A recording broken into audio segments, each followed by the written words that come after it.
हरे कृष्णा। भागवत गीता अध्याय 9 श्लोक संख्या 29। भगवान यहाँ पर आज कह रहे हैं, मैं ना तो किसी से द्वेष करता हूँ, ना ही किसी के साथ पक्षपात करता हूँ। मैं सबों के लिए समभाव हूँ, किंतु जो भी भक्ति पूर्वक मेरी सेवा करता है वह मेरा मित्र है, मुझ में स्थित रहता है और मैं भी उसका मित्र हूँ। भगवान क्या कह रहे हैं? समोऽहं सर्वभूतेषु न मे द्वेष्य अस्ति न प्रिय, ये भजन्ति तु मां भक्त्या मयि ते तेषु चाप्यहम्। बड़ा सुंदर भगवान बता रहे हैं कि भगवान संपूर्ण प्राणियों में व्यापक रूप से और कृपा दृष्टि से समान है। भगवान की तरफ से कोई पक्षपात नहीं है। देखिए 9:4 में भी भगवान ने कहा, मया ततम इदम सर्वे जगत अव्यक्त मूर्तिना, मेरी सब पर समान रूप से कृपा दृष्टि है। और 5:29 में भी भगवान कह रहे हैं, सुहृद सर्वभूतानां, मैं सबका, सभी योनियों का, प्राणियों का सुहृद हूँ, सबके हृदय में बैठा हूँ। ऐसा नहीं है कि भगवान कहीं कम है और कहीं अधिक है, कि चींटी छोटी है तो भगवान वहाँ पर कम है और हाथी बड़ा है तो भगवान वहाँ ज़्यादा है। तो ऐसा बिल्कुल भी नहीं है। सभी प्राणी भगवान के अंश हैं। भगवान कह रहे हैं, ममैवांशो जीवलोके जीवभूत सनातना, तो सभी मेरे अंश हैं और मैं सभी के लिए सम हूँ। भगवान की तरफ से कोई पक्षपात नहीं है। भगवान सबके लिए समान है। अब हमने अपने जन्म से, अपने कर्म से, परिस्थितियों के हिसाब से अलग अलग योनियों में जन्म लिया है, लेकिन भगवान कहीं कम और कहीं ज़्यादा नहीं है। ये भगवान बिल्कुल साफ बता रहे हैं, समो अहम सर्वभूतेषु, ये सभी मेरे बालक हैं, मेरे बच्चे हैं और मैं सब में समानता रखता हूँ। आगे भगवान कह रहे हैं, ना मैं द्वेष्यो अस्ति न प्रिय। पहले भगवान ने बता दिया कि संपूर्ण प्राणियों में वो समान है। अब उसी का आगे विस्तार करते हुए भगवान कह रहे हैं कि मेरा किसी से राग और द्वेष नहीं है, मैं किसी से ईर्ष्या नहीं करता। ऐसा नहीं है इसे ज़्यादा प्रेम और उससे कम प्रेम, नहीं।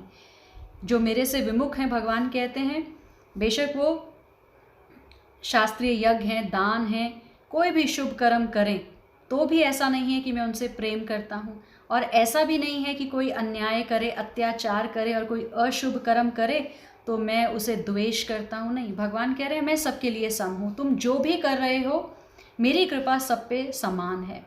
उसका कारण है कि भगवान संपूर्ण प्राणियों में समान रीति से व्याप्त हैं। हमारी नाड़ियों में जो खून चल रहा है ना, वो मेरे दाएं हाथ, बाएं हाथ, पैरों में, पैरों की उंगलियों तक सब में समान रूप से चल रहा है। तो भगवान पर, सब के ऊपर भगवान की समान रीति से कृपा है। सभी प्राणियों को भगवान समान रीति से प्रेम करते हैं। लेकिन हाँ, आगे भगवान बता रहे हैं कि जो सकाम भाव से शुभ कर्म करेगा, वो क्या करेगा? वो अपने कर्मों की वजह से कभी ऊंची गति में जाएगा, और जो अशुभ कर्म करेगा वो नीची गति में, अर्थात नरकों में जाएगा, 84 लाख योनियों में जाएगा। वो कोई पुण्य आत्मा हो या दुरात्मा हो, भगवान कह रहे हैं, मेरा राग और द्वेष का कोई भी प्रश्न ही नहीं उठता। तो ये जो पृथ्वी, जल, अग्नि, वायु, आकाश, ये जितने भी भौतिक पदार्थ हैं ना, भगवान ये अच्छे बुरे आचरण हमारे नहीं देखते। हमारे भावों को देखकर उन्होंने हमें रहने का स्थान नहीं दिया। हमारी प्यास ऐसे नहीं बुझाई जाती कि ये दुरात्मा है, इसे पानी नहीं दिया जाएगा, नहीं। सबके लिए प्यास बुझाने का, प्रकाश देने का, स्थान देने का, चलने फिरने के लिए भगवान की तरफ से समानता है। समान रीति से भगवान ने दिया है। अब जो प्राणी हैं वो अपने अच्छे बुरे आचरणों को लेकर, भगवान कहते हैं, मेरे राग और द्वेष का विषय कैसे बन सकते हैं? बिल्कुल भी नहीं बन सकते। क्या हमारा जो बच्चा हमारी बात नहीं सुन रहा, उससे हम द्वेष करते हैं? नहीं, बिल्कुल भी नहीं।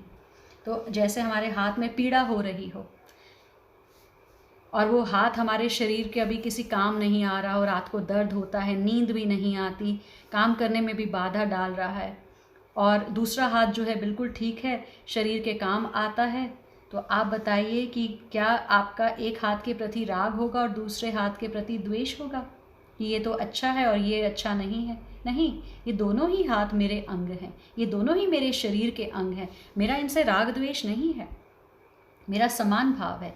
ऐसे ही भगवान कह रहे हैं कि कोई मेरी बात मानता है, शास्त्रों के सिद्धांत के अनुसार चलता है, पुण्य आत्मा है, और अगर कोई दूसरी तरफ कोई दुरात्मा है, सिद्धांतों का खंडन करता है, मेरे से विमुख चलता है, कितना बड़ा पापी क्यों ना हो, मैं दोनों को समान रखता हूँ। और आगे भगवान बड़ा सुंदर बता रहे हैं कि उनके अपने अपने बर्ताव में, आचरण में भेद है, इसलिए उन्हें फल में भेद होगा, पर मेरा किसी के प्रति राग द्वेष नहीं है। भगवान बड़ा सुंदर कह रहे हैं ना, समो अहम सर्वभूतेषु। देखिए अर्जुन और दुर्योधन के प्रति भगवान का समभाव है। भगवान ने अर्जुन से भी वही कहा और दुर्योधन से भी वही कहा कि बताओ तुम्हें क्या चाहिए। द्वेष भगवान की तरफ से नहीं है, राग भगवान की तरफ से नहीं है, द्वेष दुर्योधन की तरफ से है, राग अर्जुन की तरफ से है, इसलिए फल अलग अलग मिले। भगवान ने कहा एक तरफ मेरी सेना है और एक तरफ मैं निहत्था हूँ, चुन लो, क्योंकि उन्हें वो दुर्योधन के अंतरात्मा, अंदर बैठे हुए परमात्मा हैं, उन्हें पता है दुर्योधन क्या चुनेगा, क्योंकि दुर्योधन भगवान से द्वेष करता है, भगवान किसी से द्वेष नहीं करते। भगवान पार्शियल नहीं है, जो बच्चे हैं उनका भाव ऐसा होता है, इसलिए फल जो है वो अलग अलग मिलते हैं। तो भगवान भेदभाव नहीं करते, हम भेदभाव करते हैं। भगवान कह रहे हैं ये भजंती तू माँ भक्त्या मयिते तेषु चाप्यहम्। बड़ा सुंदर भगवान कह रहे हैं कि जो भक्ति पूर्वक मेरा भजन करते हैं। देखिए भगवान ने पहले कहा कि मेरा किसी से राग द्वेष नहीं है, मैं सबके लिए सम हूँ, लेकिन भगवान कह रहे हैं तू का मतलब होता है लेकिन क्या, लेकिन ये कि जो भक्ति पूर्वक भगवान का भजन करते हैं ना, और जिनका संसार में आसक्ति नहीं है, कोई संसार से खिंचाव नहीं है, जो भगवान को ही अपना मानते हैं, भगवान के ही आश्रित हैं, भगवान की ही प्रसन्नता के लिए कार्य करते हैं और अपने मन, वाणी, इंद्रियों से भगवान के ही रास्ते पर, भगवत मार्ग पर ही चलते हैं। जैसा हमने 9वें अध्याय 14वें श्लोक में पढ़ा है, तो भगवान कहते हैं वे मेरे में हैं और मैं उनमें हूँ। वो मुझे मित्र मानते हैं तो मैं उन्हें अपना मित्र मानता हूँ। तो अर्जुन की तरफ से मित्रता का भाव है, तो भगवान की तरफ से भी मित्रता का भाव है। दुर्योधन की तरफ से मित्रता का भाव है ही नहीं, तो भगवान ने उसे भी इक्वल चांस दिया है कि बताओ तुम्हें क्या चाहिए। तो दुर्योधन ने सेना मांगी, भगवान ने अपनी सारी सेना दे दी, तो भगवान ने तो पक्षपात किया ही नहीं। भगवान कह रहे हैं प्रेम पूर्वक मेरा भजन करने वाले मेरे में हैं और मैं उनमें हूँ। इसका क्या मतलब है कि जो सामान्य जीव है, मेरी आज्ञा के विरुद्ध चलने वाला है, वे मेरे में है और मैं उनमें नहीं हूँ। नहीं, ऐसा नहीं है। वे अपने को मेरे में मानते ही नहीं है। दुर्योधन मानता ही नहीं है। भगवान तो हैं, भगवान स्थान दे रहे हैं, भगवान प्रकाश दे रहे हैं, भगवान हमें जल जीवन, जो भी हमारी नेसेसिटीज़ हैं, जो भी हमारे को दिनचर्या में चाहिए, भगवान सब दे रहे हैं, सिर्फ वो नहीं मानते हैं। वो ऐसा कह देते हैं कि भाई हम तो संसारी जीव हैं, संसार में रहने वाले हैं। वो ये नहीं समझते कि संसार शरीर तो कभी है ही नहीं, हम कैसे इसमें स्थित हो सकते हैं। बस उनके अज्ञान का यही कारण है कि वो अपने को संसार और शरीर में स्थित मानते हैं। और जो दूसरी तरफ महात्मा भक्त होते हैं, उनका क्या होता है, वो दिन रात भजन स्मरण में लगे रहते हैं, अनन्य चित्त से भगवान के सततम कीर्तन में लगे रहते हैं। ऊपर नीचे, देश काल, परिस्थिति, वस्तु, घटना, व्यक्ति, क्रिया आदि में वो अपने आप को बस यही कहते हैं, हे प्रभु मैं आपका दास हूँ, दासे दास दास अनुदास। तो भगवान की विशेष रूप से वो सेवा करते हैं और भगवान कहते हैं वो विशेष रूप से मेरे में है, मैं उनमें विशेष रूप से हूँ। तो हमें ये समझना है कि मैं भगवान का हूँ, भगवान मेरे हैं। जो ऐसा संबंध जोड़ लेता है ना, उनके साथ भगवान की इतनी घनिष्ठता हो जाती है, बहुत ज़्यादा घनिष्ठ हो जाते हैं, जो सिर्फ ये मान लेते हैं कि मैं भगवान का हूँ, भगवान मेरे हैं। और जो नराधम है, दुरात्मा है, वो यही नहीं मान पाते, उन्हें मैं मेरापन में ही लगे रहते हैं। तो जिसमें मैं मेरापन है, वो भगवान को अपना नहीं मानता। अहंकार का पर्दा उसके और भगवान के बीच में है। अब भगवान से अगर कोई कहे कि आप पक्षपात करते हैं, तो भगवान साफ कह रहे हैं कि मैं क्यों पक्षपात करूँगा, मैं पक्षपात नहीं करता। लेकिन हाँ, ये ज़रूर है, ये यथा माम प्रपद्यन्ते ताम्स तथैव भजाम्यहम्। देखिए चीनी की मिठास उतनी ही रहती है, लेकिन जिसमें आपने 4 चम्मच चीनी डाली होगी ना, वो ज़्यादा मीठा होगा। तो इसी तरह भगवान कह रहे हैं ये यथा माम प्रपद्यन्ते ताम्स तथैव भजाम्यहम्। जो जो मुझे जैसे जैसे भजेगा, जितनी ज़्यादा चीनी डालेगा, चीनी का स्वभाव मिठास है, भगवान का समभाव है, लेकिन जो ज़्यादा करता है, भगवान कहते हैं उसकी तरफ मेरा रुझान है। जैसे आप इसे ऐसे समझिए कि जैसे कोई पुत्र अच्छा काम करता है तो सुपुत्र कहलाता है, खराब काम करता है तो कुपुत्र कहलाता है। ये जो सुपुत्र और कुपुत्र का जो भेद है उनके आचरणों के कारण हुआ। लेकिन माँ बाप के पुत्र भाव में कोई कभी फर्क नहीं पड़ता, पड़ता है? कभी भी नहीं पड़ता। पुत्र का आचरण वैसा है। ऐसे ही जो भगवान के भक्त नहीं है उनका आचरण वैसा है। भगवान तो समभाव से प्रेम कर रहे हैं, सभी के लिए दरवाज़ा खुला है। ये भागवत गीता का ज्ञान भगवान सबको दे रहे हैं, दरवाजे बंद नहीं कर रखे भगवान ने, नहीं, भगवान सबको आमंत्रित करते हैं। लेकिन सुपुत्र कौन है, भक्त कौन है? जो बात मानता है, सतत कीर्तन में लगता है, भगवान को ही अपना सर्वोपरि मानता है। तो अब जैसे गाय के थनों में भी हमने पहले भी बात करी है, चींचड़ रहते हैं, वे खून पीते हैं, वो दूध नहीं पीते। तो इसमें पक्षपात की कहाँ बात आ गई? गाय का तो कोई पक्षपात नहीं है, वो तो दूध भी दे रही है तो तुम दूध पी लो। जैसे कि अगर बिजली है तो वही बिजली है, हमारे फ्रिज में बर्फ़ जम रही है और हीटर गर्माइश दे रहा है, तो बिजली ही है, यंत्र का फ़र्क है। एक तरफ वो ठंडक बढ़ा रहा है, एक तरफ वो गर्माइश बढ़ा रहा है। ऐसे ही बड़े सारे उदाहरण ले सकते हैं। सूर्य का उदाहरण है, सूर्य तो हर जगह प्रकाश दे रहा है। अब आपने अगर अपने घर के पर्दे बंद किए हों तो इसमें सूर्य तो पक्षपात नहीं कर रहा, सूर्य तो उसी प्रकार से एक मूत्रालय पर भी पड़ रहा है जिस तरह से वो मंदिर में रोशनी जा रही है। तो आपने पर्दे बंद की कर रखे हैं। इसी तरह से जब वर्षा होती है, वर्षा समुद्र में भी हो रही है, वही वर्षा खेत में भी हो रही है, वही वर्षा नदियों में भी पानी के रूप में जा रही है। अब खेत में है तो वहाँ पर सुंदर अन्न उगता है, पेड़ पौधे उगते हैं, वो पेड़ आगे फल देते हैं, फल छाया देते हैं। तो कहने का मतलब है कि वर्षा हर जगह हो रही है, भगवान का समभाव है। और मनुष्य योनि में होकर भी अगर तुमने इस भगवान के भाव को नहीं पकड़ा तो फिर तुम चूक गए। तो भगवान ये बता रहे हैं कि भगवान सभी प्राणियों में समान रूप से व्यापक हैं, परिपूर्ण हैं, परंतु जो प्राणी भगवान के सम्मुख हो जाते हैं, भगवान की कृपा का प्राकट्य उनमें विशेषता से हो जाता है। जैसे सूर्य का प्राकट्य पर्दा हटाने से विशेषता से हो जाता है। सूर्य देवता तो बाहर खिले हुए हैं, उदय हुए ही हैं। तो भगवान में जितनी अधिक प्रियता एक भक्त की होती है, भगवान की भी उतनी अधिक प्रियता प्रकट हो जाती है। जो अभी हम 4:11 की बात कर रहे हैं भागवत गीता की, ये यथामाम, हाँ, जो हम बात कर रहे हैं, वे अपने आप को भगवान को दे देते हैं, भगवान भी अपने आप को उनको दे देते हैं। क्योंकि भगवान तो कह रहे हैं कि तुम मुझे अर्पण हो जाओ तो मैं तुम्हें अर्पण हो जाऊंगा। ये यथा माम प्रपद्यन्ते तांस तथा भजामह्यम। तो इस प्रकार भक्तों के भावों के अनुसार ही भगवान की विशेष कृपा प्रियता प्रकट होती है। नहीं तो भगवान समभाव है, समो अहम सर्वभूतेषु ना में द्वेष्य अस्ति न प्रिय। आप भी एक पिता हैं और आप अपने दोनों चारों पुत्रों के लिए सम हैं, लेकिन जो पुत्र आज्ञाकारी है, सेवा करता है, वो आपका प्रेम खींच लेता है। ऐसा नहीं है आप दूसरे के साथ द्वेष कर रहे हैं, नहीं। तो जो मनुष्य है संसार में राग के कारण अपने आप को संसार का मानता है, वो भगवान से विमुख हो गया है।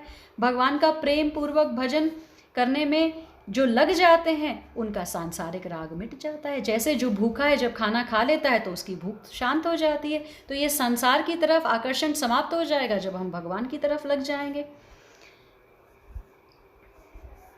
तो भगवान की दृष्टि में अगर देखा जाए तो भगवान उनमें हैं और वो भगवान में हैं, लेकिन क्योंकि उसने संसार की तरफ अपना मुख मोड़ रखा है इसलिए वो अपने आप को भगवान का और भगवान को अपना नहीं मानता। तो ये हमें समझना है। भगवान कह रहे हैं ये भजंती तू माम भक्त्या। बड़ा सुंदर भगवान ये बात कह रहे हैं कि मनुष्य किसी भी देश में हो, किसी भी वेश में हो, किसी भी अवस्था में हो, किसी भी वर्ण आश्रम में हो, योग्यता है या नहीं है, अगर वो भगवान की भक्ति पूर्वक भजन करता है तो भगवान में है और भगवान उसमें है। भगवान ने यहाँ पर पूरी स्वतंत्रता दे रखी है कि कोई भी भगवान को पा सकता है। तो हमें समझना है कि जीव आत्मा भगवान को अपनी क्रियाएं और पदार्थ अर्पण करे अथवा ना करे, भगवान को कोई फर्क नहीं पड़ता। जैसे भगवान ने कहा पत्रम पुष्पम फलम तोयम, तो अगर हम अर्पण करते हैं तो भी बहुत अच्छा है, नहीं करते तो भी कोई बात नहीं। भगवान आगे कह रहे हैं यत् करोषि यद् अश्नासि यद् जुहोसि ददासि यत् तपस्यसि कौन्तेय तत् कुरुष्व मद अर्पणम।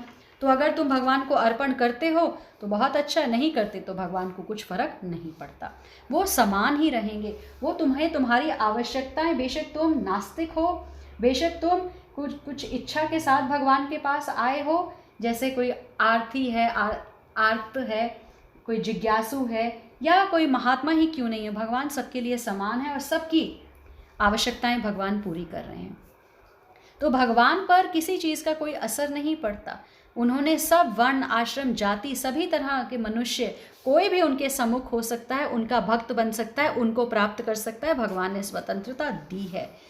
तो द्वेष और राग का तो कोई सवाल ही नहीं होता। हमारी बंधन और हमारी मुक्ति हमारे ही हाथ में है, क्योंकि हमने क्या कर रखा है, संसार में हम बंधे हुए हैं अपने ही कर्मों की वजह से, कर्मों के फल की वजह से, और हमने राग और द्वेष कर रखा है, इसके साथ प्रेम डाल रखा है, उसके साथ हमने ईर्ष्या कर रखी है, बस इसलिए हम बंधे हुए हैं। भगवान का कोई पक्षपात नहीं है, पक्षपात हम करते हैं, भगवान नहीं। भगवान तो ज्यों के त्यों ही रहते हैं। हम क्या पक्षपात करते हैं, हम भगवान से कम और संसार से ज़्यादा प्यार करते हैं। भगवान तो सभी के लिए समान है, तो हम समान नहीं हैं, भगवान समान है। तो भगवान कह रहे हैं कि संपूर्ण प्राणियों में समान रूप से परिपूर्ण हूँ, मेरी तरफ से कोई पक्षपात नहीं है। लेकिन जो भगवान का भजन प्रेम पूर्वक करता है वे भगवान में हैं, क्योंकि वो सारा दिन भगवान को ही भजते हैं, वो भगवान में हैं। और भगवान कहते हैं मैं उनमें हूँ और मैं विशेष रूप से प्रकट हूँ।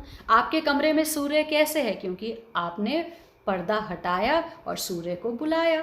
तो इसी तरह से आप भजन करते हैं तो भगवान आपके घर आते हैं। आपने अर्च विग्रह सेवन की गुरु आज्ञा से, तो भगवान आपके घर में है। तो भगवान तो सम है, सबके लिए है। कोई भी भगवान की अर्च विग्रह ला सकता है, कोई भी भगवान को पत्रम पुष्पम फलम तोयम अर्पित कर सकता है, कोई भी अपने सारे कर्म भगवान को अर्पित कर सकता है। जो करेगा वो पाएगा, जो सेवा करता है उसे मेवा मिलता है। तो देखिए, पृथ्वी में जल सब जगह रहता है, कुएं में विशेष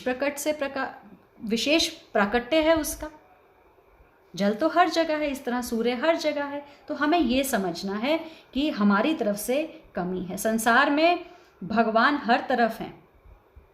जो भगवान के सम्मुख हो जाता है, प्रेम पूर्वक उनका भजन करता है, भगवान उनके हो जाते हैं। भक्त जो है भगवान को सब जगह देख सकता है। वासुदेव सर्वमिति। भक्त भगवान से प्रेम करते हैं और भगवान भक्त से प्रेम करते हैं। हम भगवान में हैं और भगवान हम में है। भगवान आज यही बता रहे हैं कि ये तो तुम्हारे मानने की बात है, अगर तुम ना भी मानो मैं तो फिर भी तुम्हारे में हूँ, परमात्मा बन के बैठा हूँ। ये जो भी बाहर तुम देख रहे हो, पृथ्वी, जल, अग्नि, वायु, आकाश, मन, बुद्धि, अहंकार, सब मेरी ही शक्तियाँ हैं। तो मैं तो हूँ, मेरी तरफ से पक्षपात नहीं है। लेकिन जो जीव है उसने पक्षपात कर रखा है, क्योंकि वो भगवान से विमुख और संसार के सम्मुख है। तो जो भगवान कह रहे हैं समोहम सर्वभूतेषु, ये अनुभव करने वाली बात है।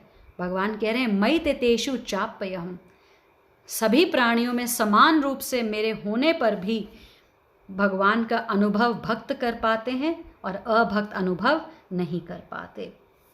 तो अनुभव करने की शक्ति भगवान से ही प्राप्त होती है, भजन से ही प्राप्त होती है। तो मनुष्य का काम केवल भगवान के सम्मुख होना है। देखिए, गरमाइश तभी आएगी जब आप सूरज के सम्मुख होंगे।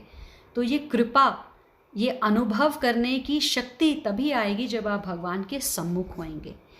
तो भगवान की संपूर्ण प्राणियों में समान व्यापकता, प्रियता, कृपा है, पर भक्तों में वे विशेष दिखते हैं। और भक्तों में यह विशेषता भगवान में प्रेम होने से भगवत कृपा से आती है और भगवान की ही दी हुई होती है। तो ये भक्तों में कहीं अलग से नहीं आती, ये भगवत कृपा से ही आती है विशेषता कि वो भगवान को देख सकते हैं। तो भक्तों की भगवान में जैसी तल्लीनता, प्रियता होती है, वैसी दूसरों की नहीं होती। जो दुरात्माएं हैं, नराधम हैं, उनकी प्रियता भगवान में नहीं है, वो तल्लीन नहीं है भगवान में, इसलिए वो भगवान को अपने में और अपने को भगवान में नहीं देख पाते। इसलिए भगवान की भी भक्तों में प्रियता होती है, क्योंकि भक्त की भगवान में प्रियता है। तो भक्त और भगवान की परस्पर प्रियता को भगवान ने कहा है मयि ते तेषु चाप्यहम्, कि वो मुझ में है और मैं उसमें हूँ। वो मेरा मित्र है और मैं उसका मित्र हूँ। तो मित्रता कैसे होती है? हाथ कैसे मिलाया जाता है? एक हाथ मैंने बढ़ाया, उधर से आपको भी तो हाथ बढ़ाना है ना। तो भगवान ने तो हाथ बढ़ा रखा है, लेकिन कमी हमारी तरफ से है। भगवान ने दुर्योधन की तरफ भी वही हाथ बढ़ाया जो भगवान ने अर्जुन की तरफ हाथ बढ़ाया। तो जो हाथ बढ़ा लेता है, भगवान कहते हैं वो मानता है मैं उसमें हूँ और मैं तो वो तो मुझ में है ही। तो यहाँ समझ में आना चाहिए कि कृष्ण का सबों के लिए समभाव है, उनका कोई विशिष्ट मित्र नहीं है। वे उन भक्तों में विशेष रुचि क्यों लेते हैं जो उनकी दिव्य सेवा में सदैव लगे रहते हैं? ये भेदभाव नहीं है, ये तो सहज है। अगर मैंने आपकी तरफ हाथ बढ़ाया है तो आप हाथ बढ़ाएंगे, तो ये भेदभाव थोड़ी हुआ। तो इस जगत में हो सकता है कि कोई व्यक्ति अत्यंत उपकारी हो। देखिए, कोई बहुत दान दे सकता है, बहुत उपकार कर सकता है, लेकिन अपनी संतानों में उसकी विशेष रुचि होती है ना, कितना भी बड़ा दानवीर वो क्यों ना हो। तो भगवान का कहना है कि प्रत्येक जीव, चाहे वे जिस योनि का हो, उनका पुत्र है और वे हर एक को जीवन की आवश्यक वस्तुएं प्रदान करते हैं। वे उस बादल के समान है जो सबों के ऊपर जल वृष्टि करता है, चाहे वे वृष्टि चट्टान पर हो, स्थल पर हो या जल में हो। भगवान की तरफ से समानता है, किंतु भगवान अपने भक्तों का विशेष ध्यान रखते हैं। ऐसे ही भक्तों का यहाँ उल्लेख हुआ है। भगवान कह रहे हैं जो सदैव उनके स्मरण में रहते हैं, वे जो निरंतर कृष्ण में लीन रहते हैं, उनकी बात कर रहे हैं। तो कृष्ण भावना अमृत शब्द ही बताता है कि जो लोग ऐसे भावना अमृत में रहते हैं वे सजीव अध्यात्मवादी हैं और उन्हीं में स्थित हैं। भगवान यहाँ स्पष्ट रूप से कह रहे हैं मई ते, अर्थात वे मुझ में हैं। अब देखिए, जैसे रसगुल्ला चाशनी में है और चाशनी रसगुल्ले में है, बस यही समझने वाली बात है। जब तक रसगुल्ला चाशनी में नहीं है तब तक ही अलगाव है, और जैसे ही उसने चाशनी का सानिध्य लिया तो रसगुल्ला भी मीठा और चाशनी भी मीठी। ऐसे ही भक्त जब तक भगवान से विमुख है तो अलगाव है, और जैसे ही भगवान के सम्मुख है, शरणागति में है, तो फिर मिठास ही मिठास है। तो भगवान कह रहे हैं कि फिर रसगुल्ले में चाशनी और चाशनी में रसगुल्ला, मैं भक्त में और भक्त मेरे में। तो जो मेरी भक्ति पूर्वक सेवा करता है वह मेरा मित्र है, मुझ में स्थित रहता है और मैं उसका मित्र हूँ। तो रसगुल्ला फिर चाशनी में स्थित रहता है। भगवत भक्त भगवान की सेवा में स्थित रहता है, भगवान उसमें है चाशनी की तरह, और वो रसगुल्ले की तरह भगवान में है, चाशनी में है। तो कोई कठिन बात नहीं है अगर हम समझने का प्रयास करें। तो यहाँ पे भगवान कह रहे हैं कि जो भी मेरी शरण में आ जाता है उसकी मैं उसी रूप में रखवाली करता हूँ। यह दिव्य आदान प्रदान भाव विद्यमान रहता है, क्योंकि भक्त तथा भगवान दोनों सचेतन हैं। यहाँ पर एक उदाहरण प्रभुपाद देते हैं कि हीरे को सोने की अंगूठी में जड़ दिया जाता है तो वह अत्यंत सुंदर लगता है। इसमें सोने की महिमा बढ़ती है, किंतु साथ ही हीरे की भी महिमा बढ़ती है। भगवान तथा जीव निरंतर चमकते रहते हैं, और जब कोई जीव भगवान की सेवा में प्रवृत्त होता है तो वह सोने की भांति दिखता है। भगवान हीरे के समान है। तो यह संयोग अति उत्तम होता है। शुद्ध अवस्था में जीव भक्त कहलाते हैं। परमेश्वर अपने भक्तों के भी भक्त बन जाते हैं। तभी भगवान कह रहे हैं ना, अहम भक्त पराधीन। जब तूने सर्वोपरि मुझे समर्पित कर दिया है तो फिर मैं तेरे अधीन हो जाता हूँ। ये यथा माम प्रपद्यन्ते ताम तथैव भजाम्यहम्। तो यदि भगवान तथा भक्त में आदान प्रदान का भाव न रहे तो सगुणवादी दर्शन भी ना रहे, तो फिर तो निराकारवाद हो गया ना ये। तो ये जो आदान प्रदान का भाव है यही सगुणवादी दर्शन का भाव है। तो यहाँ भगवान कल्प वृक्ष के समान हैं, और मनुष्य इस वृक्ष से जो भी मांगता है उसकी पूर्ति भगवान करते हैं। तो यहाँ पर भगवान को भक्त का पक्ष लेने वाला कहा गया है। ये भक्त के प्रति भगवान की विशेष कृपा की अभिव्यक्ति है। भगवान के आदान प्रदान भाव को कर्म के नियम के अंतर्गत नहीं मानना चाहिए। यह तो उस दिव्य अवस्था से संबंधित रहता है जिसमें भगवान तथा उनके भक्त कर्म करते हैं। तो ये जो भगवत भक्ति है ना, ये इस जगत का कार्य नहीं है, ये तो उस अध्यात्म जगत का अंश है जहाँ शाश्वत आनंद तथा ज्ञान का प्राधान्य रहता है। तो ये जो भक्ति है ये इस भौतिक जगत की नहीं है, ये तो आध्यात्मिक जगत का अंश है। तो भगवान यहाँ बहुत सुंदर बता रहे हैं कि मैं सबकी ज़रूरतें पूरी कर रहा हूँ, मैं किसी से पक्षपात नहीं कर रहा। जीव भक्त बन जाता है, चेतना विकसित हो जाती है, फिर वो मुझे सब में और मैं उसे सब में देखता हूँ। वो मेरा मित्र है, मैं उसका मित्र हूँ। तो ताली दो हाथ से बजाने के लिए भगवान कह रहे हैं कि मेरा तो तुम सबके प्रति एक ही भाव है, अब तुम भी मेरे प्रति वही भाव कर लो। और भगवान ने यहाँ बता दिया है कि जो भक्ति पूर्वक मेरी सेवा करता है वह मेरा मित्र है। जब तुम ये भाव अपना लोगे, जैसा प्रेम मैं तुमसे करता हूँ वैसा प्रेम तुम मुझसे करोगे, तो फिर हमारी जो मित्रता है वो 2 वे ट्रैफिक हो जाएगा। अभी ये 1 वे ट्रैफिक सिर्फ भगवान की तरफ से चल रहा है। हम तो संसार की वस्तुओं में ही व्यस्त हैं, भगवान से मुख मोड़ रखा है। आज के लिए इतना ही। हरे कृष्णा।